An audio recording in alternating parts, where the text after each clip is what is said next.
دیکھیں وہ جو کارنر والی ہے نا وہ میری فیوریٹ ہے, باقی آج کی تقریر ان کی آج کی بہت اچھی ہمارے تھی, اور یہ فائنل پتھر کے جج ان کا کوئی فیوریٹ ہی نہیں ہے, یہ پتھر کے جج جنید بھائی ان کا کوئی فیوریٹ نہیں ہے, جج کو پتھر کا ہونا پڑتا ہے. آئیے بھائی بہت ہونا پڑتا ہے. بتائیے کون جا رہا ہے چوتھی پوزیشن سے شروع. جناب چوتھی پوزیشن سے شروع کریں تو آج کی چوتھی سے شروع کریں. جی جی چوتھی. ہاں جی میں پھر انعامات بتاؤں گا نا کیا. آپ ایک تو آپ پہلے چوتھی کا نام تو بتائیں نا کیا. چوتھی کا انعام ہے جی اسلام آباد ٹی کی جانب سے کوکنگ سیٹ. کوکنگ سیٹ آج کا جناب جا رہا ہے سارا سعید کے ساتھ.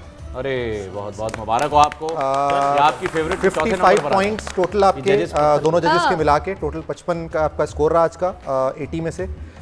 تیسری پوزیشن پہ کیا دے رہے ہیں مثلا سوگو کی جانب سے الیکٹرانک اپلائنسز. اچھا جی الیکٹرانک اپلائنسز کا سیٹ ہے پورا, یہ جا رہا ہے جناب آج 57 پوائنٹس. تھرڈ پوزیشن آج کی پورے رمضان کا مقابلہ, اس میں تیسرا آج جو ہے وہ پوزیشن حاصل کی ہے فائنل کی حرمہ خان. بہت مبارک ہو آپ کو.